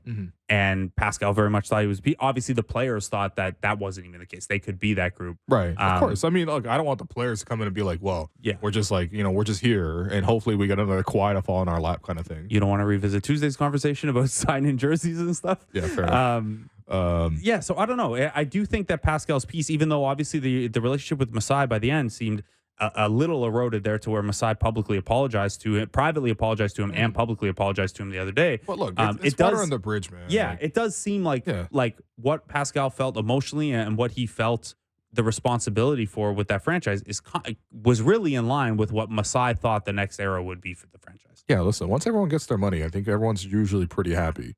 And I do think that that's one of the nice things is you see the Raptors being successful when developing these guys, and then they have successful careers even elsewhere. Like, look how happy Knicks fans are getting OG Anunoby. There's a sense of wonder almost when they see him. Like, wow, he's so low maintenance. Wow, he's so funny when he gives a few quotes, and they're all very short. It's so amazing how good he is at defense. He's hitting corner threes at a high rate. Like, he's super efficient. You know, they're appreciating him in that way. Fred goes to Houston. They're like, wow, look how good it is to have a point guard for once. Look how good it is to have an adult in the room. Look how much he's playing pick and roll with Şengün and helping him lift to that next level in that sort of combination. Look at him trying to train with guys like Jalen Green in the offseason. They're appreciating that aspect. You know, you see Norm go to the Clippers, and you know, Kawhi's over the Clippers. I mean, it's easy to appreciate those guys. It's going to be easy for Indiana to appreciate Pascal in a way that, you know, what we took for granted, they're going to appreciate all the time. But that just speaks to the fact that the Raptors were able to grow these guys and turn them into great pros, and that they also became great pros on their own as well. So, and this has been part of. It makes me proud to see them come home. For Tamar sure. and Kyle, of course, of the biggest examples. Yeah. And it's like this has colored kind of the national discussion around this team, and I'm sure was like made it a little more difficult for Masai and Bobby and them at points too. And I'm not making excuses for them, but I do think what you've laid out there and what we've experienced is like, if you have so many guys that everyone else in the league would really want and really appreciate it, would trade a lot for, like, I get why you would be like, well, why don't we just roll it out then? Like, I disagree with that conclusion, but I understand why you make it. It's like, well, if we have 4 guys who we could get a boatload for, why don't we just play those 4 guys and be good? So, okay, I'm going to pivot it to a lighter. There's more heavy stuff to get to and serious stuff, but I want to sprinkle in some lighter stuff. Okay, yeah, go ahead. Give me a lighter one, because I'm going to hit you with a super heavy one after this. Pascal passed his driving test on the first try. Came here, didn't know how to drive. Raptors taught him to drive. Took him on down to Service Ontario or whatever. When you say the Raptors taught him how to drive, you mean like actual members of the organization? I don't know. He was not immediately clear, but that's what happened. But like probably like John Bennett or someone like that, who's not with the org anymore, but was a big part of these. A big part of the development group as those young guys came up. Someone like that. You gonna text Todd and Jafar and get them to ask Pascal how he did it and how he could pass that on to you? Yeah, you know, as someone who actually does jointly own a car, for me not to drive is actually. Are you allowed like to have your name on the title for the car if you don't have your license? Actually, that's a good question. You actually are allowed. You are. Thank you, Derek. No, but listen, when you live in the city in Toronto, you understand that biking is actually as fast as driving. At least in the downtown Walking's core. faster than both Walking, a lot of the time. Yeah. walking is also quite fast as well. That is really funny. I also love that little detail that they put in there where so Pascal and Jakob in their second year, the bench mob year. First off, remember that year because we were all trying to campaign like, "Hey, the Raptors are really good. We're on pace for 60 wins. They finished with 59, and we have all these sophomores contributing. Fred's contributing. Yeah. Send Pascal, the whole team to the rookie sophomore game, Jakob. Atlanta Hawks Eastern Conference Player of the Week style. Exactly right. Can we send any of these guys to the rookie sophomore game? And none of them got in. So instead of that, during All Star Weekend, because they were free, Pascal and Jakob went on vacation together to Mexico. Yeah. Well, first off, how many NBA players go on vacation together? You know, Not that many. I think if Yeah. they do, they keep it low key. Like, yeah, it's, this is like some best buddies, like real friendships at work kind of thing. You know, I've certainly never gone on a vacation with a work friend, but also at the same time, there was a great little detail that they shared in that one. yeah. So Pascal revealed that on that vacation, Jakob Pertl taught him how to shotgun a beer, and Pascal didn't know what that was. Despite going to college in the U.S., had Yeah. never shotgunned a beer. It's different than my college experience. Then He went to New Mexico State, not Blue Mountain State. yeah, good reference. Shout out to Reacher. So It's a Friday. That's what happens on the show. yeah. We've gotten Fred Katz and Thad Castle in as Reachers. Fred Katz today. might also be a Blue Mountain State graduate. All right. So for anyone who doesn't know what shotgunning a beer is, you keep the can of beer closed. You puncture a hole in it, usually with just a key or something like that, and then you hold it up to your mouth, and then when you open the cap, the flow of air brushes the beer, and you just chug it really fast. Sounds terrible. It's a lot of fun. Yeah. I'm sure there will be a lot of it at the Buffalo Bills game this week. Jack Armstrong probably going to do one or two with the Chiefs there for the tailgate. It's a lot of fun. It's very, very amusing to picture, first of all, two guys who are almost 7 feet tall, but also young at that point, and like trying to instruct someone on how to do it. And Pascal said he was quite bad at it. If anyone He also wants, said it was terrible. yeah, It is terrible, to be clear. To have someone who's done this, it is not enjoyable. it's fun. Okay, all right. You and I disagree on this. Yeah, I'm a beersman. Fair enough. So yeah. Anyway, if anyone wants a demonstration, you send me a beer later. I'll show you how to. You want people to throw you add beers a like Stone shotgun Cold beer. Steve Austin? Yeah. You just there you go. Yeah. That was a great little. You want to go detail. to a heavier one here? I do, yeah, Because we got Markquis Nowell coming up, by the way, for for anyone sure. who didn't hear it earlier. Which is going to be really fun. I'm really, again, like I said yesterday, he's a really confident dude, and I actually really enjoyed interviewing him in summer league because it was something where he would say little things and I wouldn't even catch them because maybe this is just my bad as an interviewer. I'm thinking about the next question in a way. Yeah. But he throws little things in there where it's like he's really confident. So I'm curious to see how he's doing and try to help him make this all-star push for him. This other thing that really hit me so hard, and this is the second time I read it, when I read Pascal's piece. You know, Pascal talked about it. This is home. I put roots down here for myself here, like really, really roots. Like I hope people reading this understand how big that was for me. Once I left Cameroon, I mostly bounced around boarding schools, even at New Mexico State. I was only there for 3 years. I never really got that feeling of having a community around me during those parts of my life. And then most people know this, but my dad passed away when I was in college. We were very close, and it happened very suddenly. And because of my visa situation, I couldn't even go back to Cameroon for the funeral. So when I got to the league, there was this feeling where I was going through, and I had this feeling of wanting badly to belong somewhere. Toronto made me feel like I belong from day one. I love the diversity. I'd go out and see Cameroonians, Ghanaians, Mexicans, Koreans, Jamaicans, Europeans, just all types of people from all types of communities. It made me feel comfortable. I remember during my rookie year, me and my brother, we'd go to all these amazing African restaurants and eat the food that we love from back home, or even just these African stores that we would go to where they're selling stuff and you can usually only find in Cameroon, like the specific brand of fried plantains we would get bags of, or there's this Cameroonian meat my brother loves, soya, and so he could find that pretty easily in Toronto. And this is the part that, again, just for me, when I read it, I was like, damn, he actually vocalized something that me as someone, also growing up as an immigrant in Toronto, always implicitly understood, but maybe not explicitly said. Pascal said, quote, maybe it doesn't sound like it should be so important, snacks and things, but discovering all of that and just getting to live in such a diverse place, it kind of let me take my guard down and just be me. It was like, okay, if so many people somewhere are foreign, maybe you're not feeling as foreign in that place. And that's such a beautiful sentiment, man. And I think it's exactly the reason I love Toronto. I mean, I think in many ways, Toronto peaked in 2019, not just the championship. Lunch was $10, bus fare was under $3, et cetera, et cetera, pre-pandemic and all that kind of stuff. But like, I also just feel like that is the prevailing feeling for me of loving Toronto is like, you do feel it's not a utopia. It's always kind of like maybe suggested that way. It's not a utopia. I mean, if you love a place, you always want it to be better anyway. Exactly.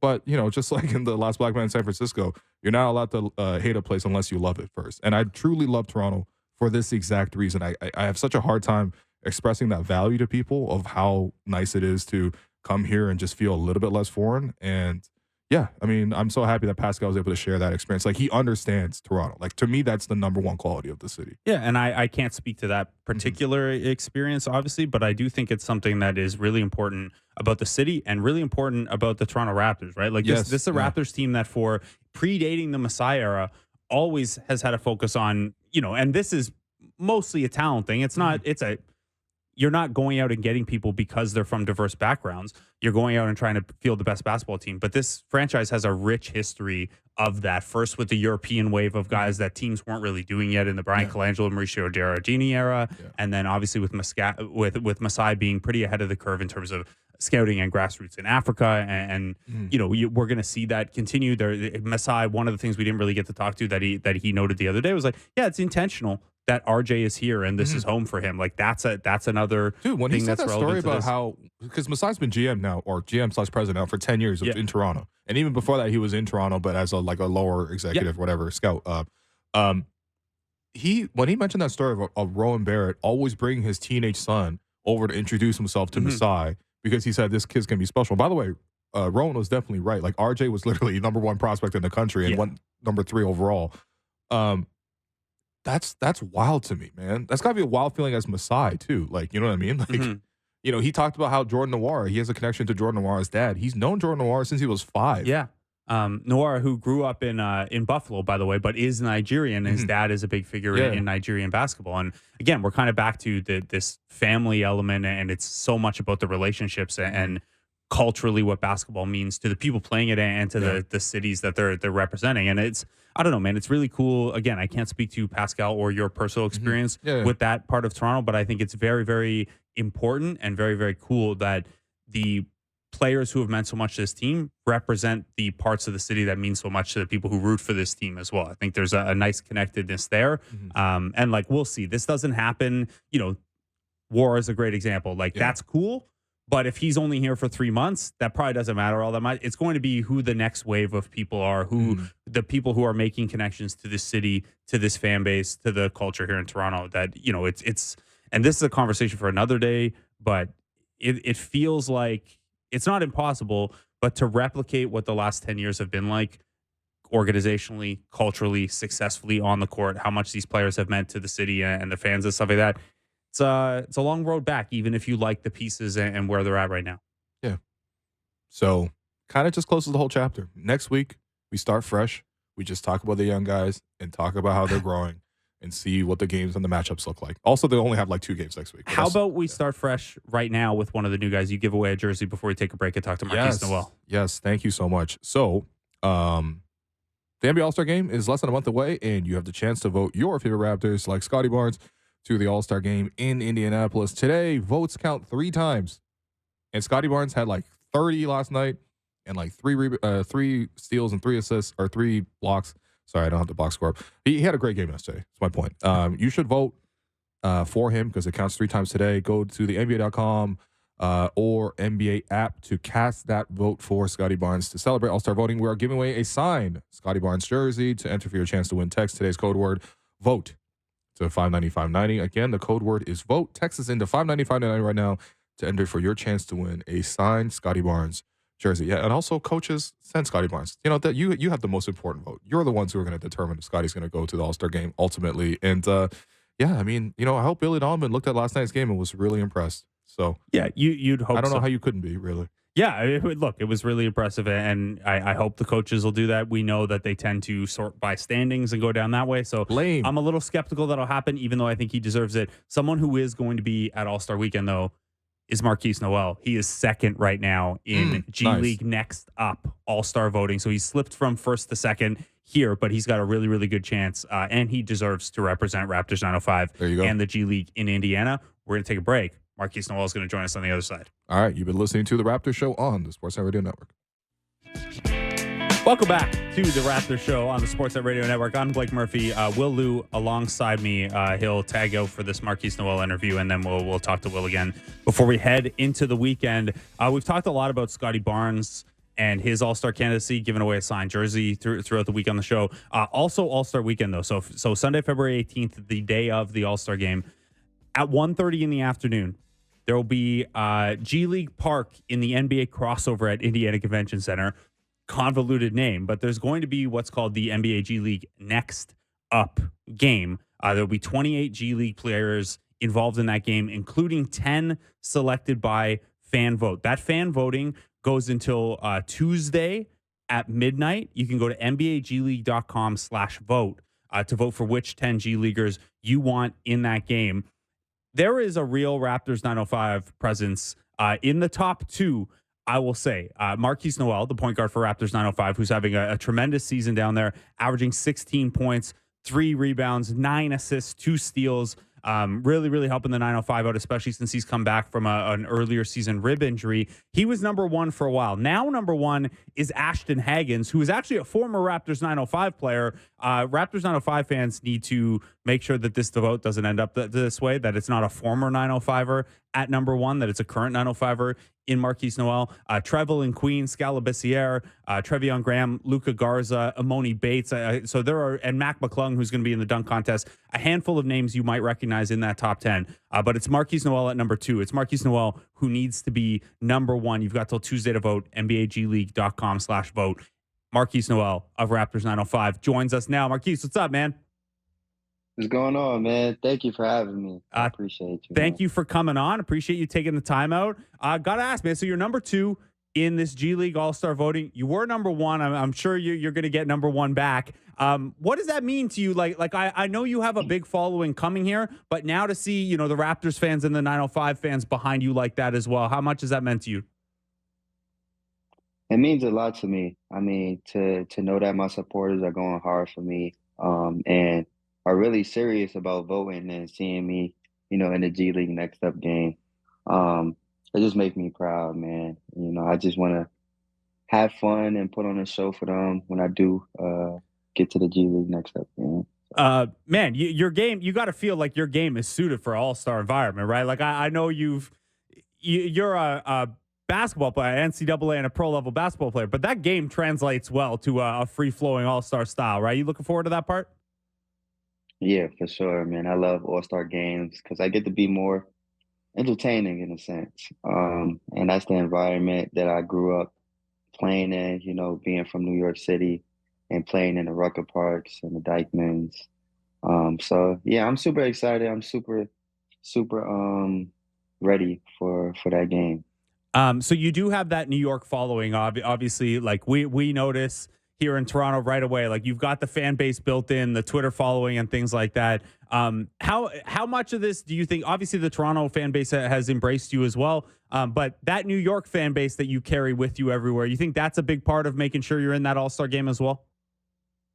Most definitely. I mean, my New York fans, are with me through every part of my journey, and they see me from when I was a little kid to now in the NBA. So they'll always be there, but Toronto fans are showing out too, man. You gotta thank them for that. I see them in the comments. I see them showing up to the games with their jerseys. So, I got the best of both worlds, really.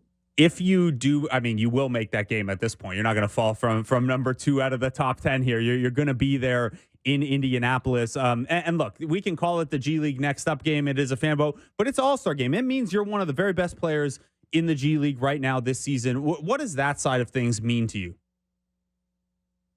I mean, it's a blessing. I mean, being in the G League and knowing that you are one of the best, top 10 players in this league. You gotta look at it. Guys like Jordan Poole and guys like Pascal Siakam played in this league, and to know that I'm next up, I'm up and coming.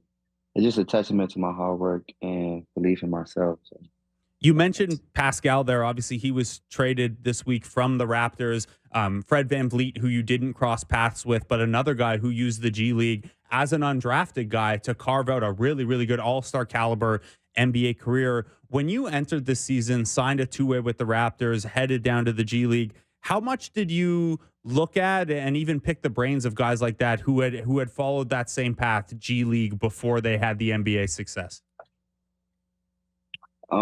man, I asked a ton of questions, and Fred is a guy who was there whenever I needed to know something or when I wanted to ask him a question.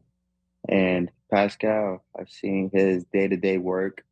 I've seen how hard he worked, before practice and after practice. So just picking up little clues and tips from them was very helpful. And, I just try to implement that in my lifestyle, in my game today. Out of curiosity, so Fred wasn't with the Raptors at the same time as you, but how has that relationship come about? Is that just kind of the brotherhood of point guards kind of thing? Yeah, it's like a brotherhood of undersized guards. Uh, Jose Alvarado actually, put us two, together, and he's been a big brother ever since. So, I'm very thankful for both of them, Jose and Fred, for just wanting to share insight on how to make it in the NBA and how to survive, and just telling me it's a long journey, but just keep working and it'll figure itself out. Yeah, you guys have a little collect. I know you said undersized, but it's also some of the best steel guys in the league, right? All you guys with the hands getting in underneath guys. That's a fun trend there. So this year with the 905, you are headed, very very likely headed to the All Star game. You've had an All Star caliber season. I read the stats out earlier: 16 points, 9 assists, 2 steals a game. Where have you felt the growth in your game this season? The growth in my game really is my 3-point shooting, and my defense. I've been tested many times, against taller players in the NBA. I feel like I really stood up, and really defended really well against some of the guys. And my leadership, I feel like even though the 9 to 5 is not where we want to be, I feel like I'm trying to do a good job of making the right play at the right time and getting guys on the same page, because the G League could be different at times, and I'm just trying to make sure that we have the right habits, and we have a winning mindset. Obviously that's a huge part of your role there, in addition to the scoring and the passing and things like that. And that's everyone down at the 905 raves about the job you've done from a leadership perspective. How challenging has it been for you guys to deal with so many injuries, to have so many guys in and out? Like I've been around the G League enough to know that you're going to have guys come on and off the roster and things like that. But you guys have played so many games, like 8 players healthy, emergency players on the roster. You've dealt with your own injury with the rib issue earlier. How challenging has that been for you guys? It's been difficult, but I feel like we have adjusted very well. We haven't made any complaints for ourselves. And we just had a next up mentality. I mean, we were just trying to win games. It was very unfortunate, having emergency guys come in at the last minute and having to learn a whole system.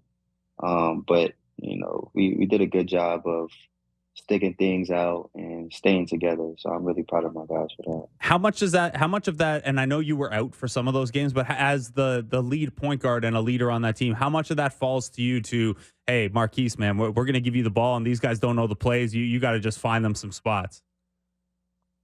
Yeah, it's a difficult task, but God gives the strongest soldiers, the toughest roads, and I feel like that's part of the journey. We all have a journey in our life, and it's going to be up and down. And I look at every opportunity as an opportunity to grow.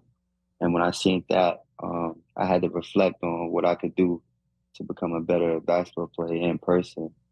And I understood that if you guys are not together, and if we all are from different backgrounds, somebody got to bring us closer. And I try to do that, and along with the coaching staff and along with guys like Javon. So, we just been, trying to stick it out, trying to make the best of it, and I feel like we have been so far. Yeah, and look, you're getting not healthy, but you're getting some pieces now. I guess you guys started to click with Jonte, and then Jonte gets this NBA opportunity. How is that for you guys? Like, obviously, that hurts the 905 day to day, but that's a guy contributing to the NBA Raptors now that was just with you guys. That's got to be pretty motivating for you guys to see, right?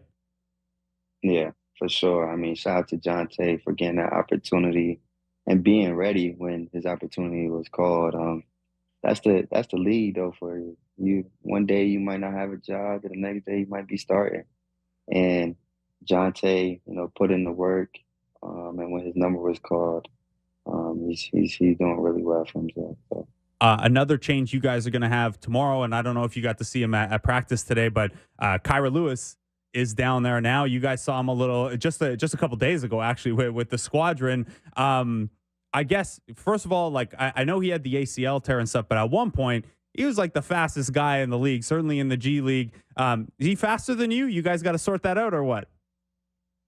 I don't know. Kyra is pretty fast. I mean, that's on everybody's scouting report.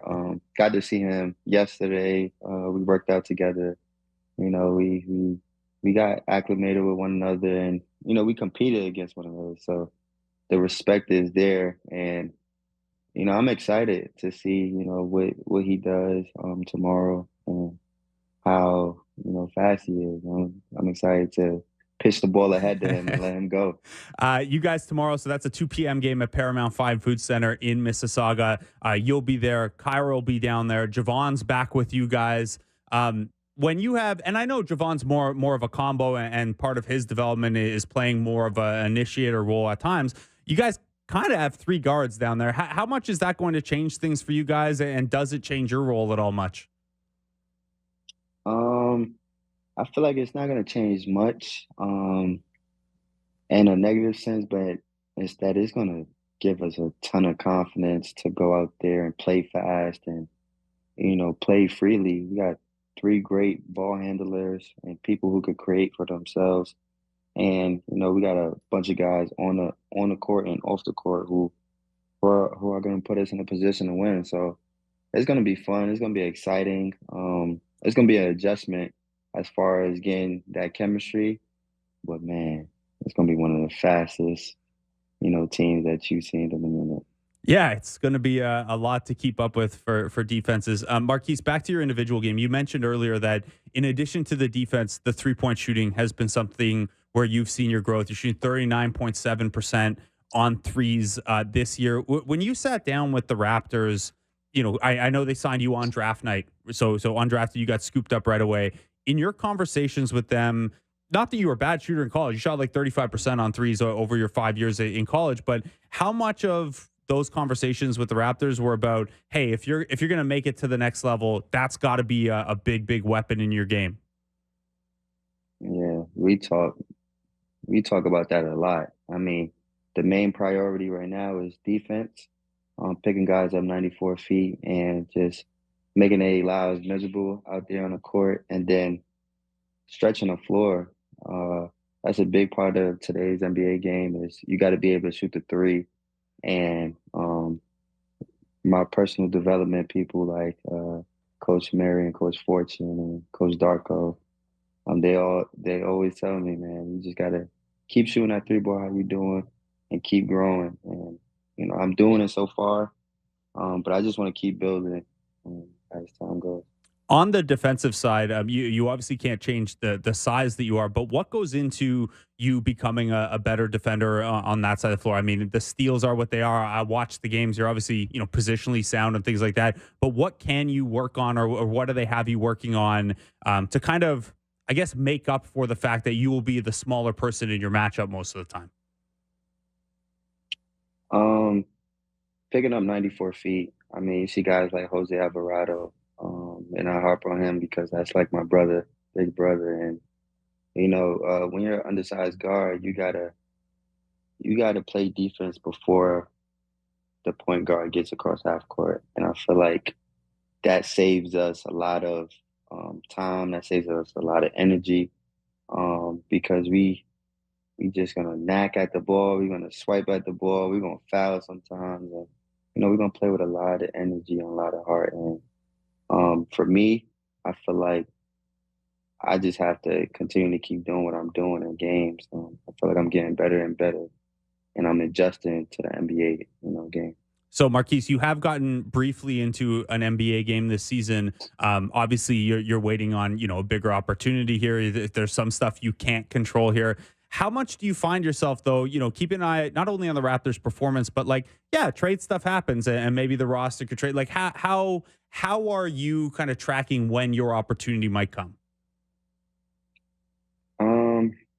I'm just staying focused each and every day because you never know what can happen with trades that's going on right now. And I feel like if getting better is your habit and you make it a day to day, that when your opportunity is called, you're already ready. I keep a mindset of stay ready so you don't got to get ready. And when my opportunity is called, whether that be this year or next year, I'll be ready for it. Okay, that was going to be my next question. I know where your confidence level is, though. I've talked to you before. I've seen the quotes. I know you're a confident guy. Let's play out that scenario. Let's say, I don't know, Monday, the Raptors call and they're like, Markquis Nowell, we need you. You're going to play. What could fans expect from you? What could the team expect from you to step in and do right now? Play with a ton of passion, play hard. I'm gonna give it my all, however that looks. That may be diving into stands. That may be, picking people up 94 feet. I mean, whatever window of opportunity that I have, I'm gonna make it, last, and I'm gonna make my impression pretty good. And I'm just gonna have fun. I don't put too much pressure on myself. I mean, it's still a kid's game, and that's how I like to look at it. I mean, it's basketball at the end of the day. It's what I love to do. The February 18th G League Next Up game will definitely be more of a kids game, be a free-flowing all-star style. This doesn't have to be a guy in the G League, but I'm curious, in an all-star environment, in a Rucker Park environment, do you have a dream lob partner? Like if you could throw an alley-oop to anyone in basketball, who's like number one on the list for you? Can it be past and present? Yeah, pick whatever, man.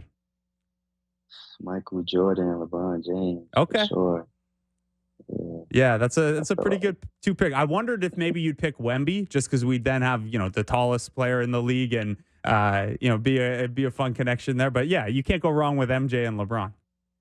Yeah, Wemby would be. I mean, I don't have to do much. I just throw it right to the rim. He's gonna finish the rest. But definitely Wemby and Zion. Nice. I hope you get to do those. I'm sure Alvarado's told you what it's like to try to throw Zion an alley-oop. Looking forward to you getting those chances. Looking forward to seeing you in that NBA G League Next Up game. Markquis, thanks so much for taking the time out, man. Good luck tomorrow with the 905. Thank you. Appreciate you for having me, man. Thank you. Markquis Nowell, Raptors 905 point guard, second right now in All-Star voting for the G League Next Up game. Got to get him to number one. Go to NBAGleague.com/vote. And again, that 905 game is 2 p.m. tomorrow. It's the first of a 4-game homestand. So I think you'll see a little bit of Markquis Nowell, Javon Freeman-Liberty back down there. Kyra Lewis Jr. is down there. Little surprised Grady Dick isn't back down there, but the Raptors on a 1-game trip. Maybe we'll see some up and down over the next little bit. 905, the wins haven't come quite at the level they like, but we're at least seeing a lot of the individual progression that you'd hope to see from some of these developmental guys. Not a lot of opportunity yet for anyone other than Jonte, but it's coming, man. And Markquis is a ton of fun. Will Lou, you're back. Yeah. First off, great interview. Loved hearing Markquis's confidence. You got a real quiet confidence about him. Yeah. Learned a lot more. Definitely very curious about this brotherhood of undersized guards. Of him and Jose Alvarado and Fred VanVleet. Jonte came on with us. So I was like, I got to do a Jonte feature focused specifically on this. And then Markquis comes on. I'm like, I got to get Fred and Jose Alvarado on the phone like now. Yeah. No, like seriously, I'd love to hear about these small guards just like rallying against the system of 6 to 8 forwards and 7-footers and this league now, which has Wemby at 7'5" and the freaky arms, the Chet Holmgren. Everyone's going to start doing the Kyle Lowry now, climbing under the legs of guys. I wonder if Kyle was like a big part of this brotherhood as well. I mean, I doubt he'll say yes to getting on the phone with me for this story, but Fred and Jose probably will. Wow.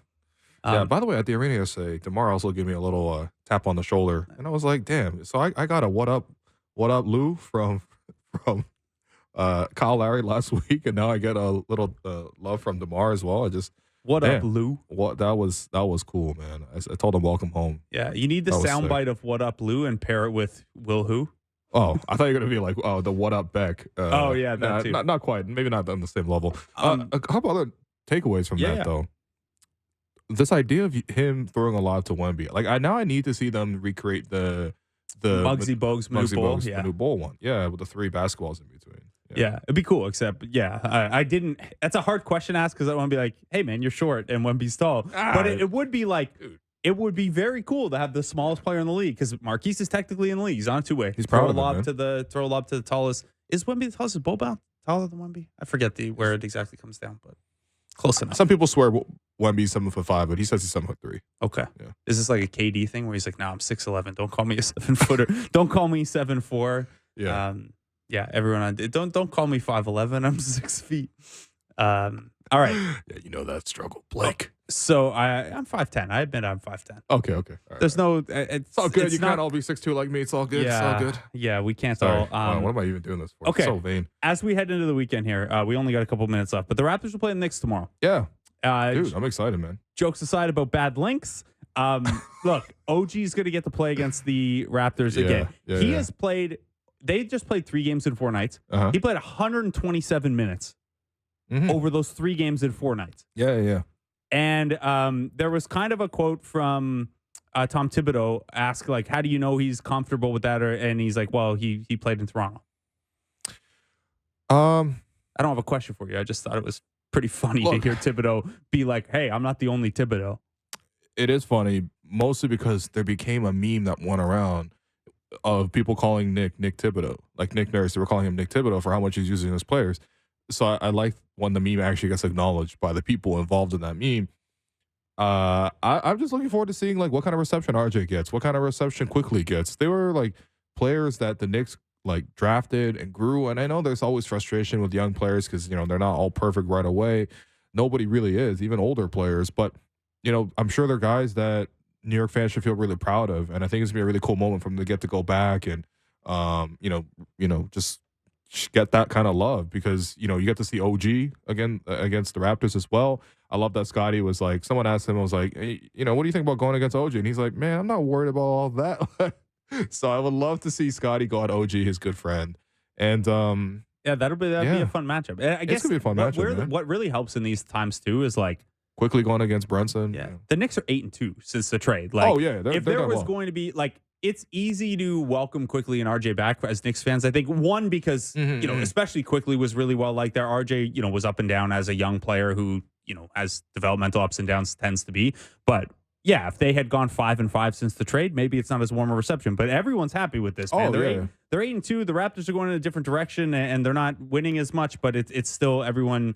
The clarity of purpose there is important. Everyone's happy with how this one's shaking. Everyone loves a win-win, and honestly, I think maybe it's just because we're in this more sentimental space this week in particular because of all the exits and whatever. But it's part of the exit is you get to see these guys like say hello and get back to them again, and it'll be really fun to see OG again.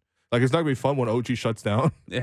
our players, but it'll be fun to see OG again. It'll be fun to see Precious again, Malachi again. I feel like we have forgot about those. Being on the other side, on the other side of a Precious game. Oh, that's the number one reason to tune in to Saturday's game. Also, in addition to Raptors Knicks, just a reminder, we did at Sportsnet pick up Pacers Blazers tonight. So 10 o'clock, Pascal's likely debut with the Pacers is on Sportsnet. Yeah, that's right. If you spend Friday nights watching the Indiana Pacers, usually you're watching the Raptors. It's a rare Friday night off for the Raptors. I will probably be there as well. So thanks everyone for listening to the Raptors Show. I've been your host, Will. Make sure you find the Raptors Show wherever you listen to podcasts and subscribe, and please rate and review the show. Big thanks to Blake Murphy, Mark Broffo, Danielle Franceschi, our producer Dare Brandale, Jennifer Olnick, David Sis, Jeremy Atatide, helping behind the scenes. See you guys next week.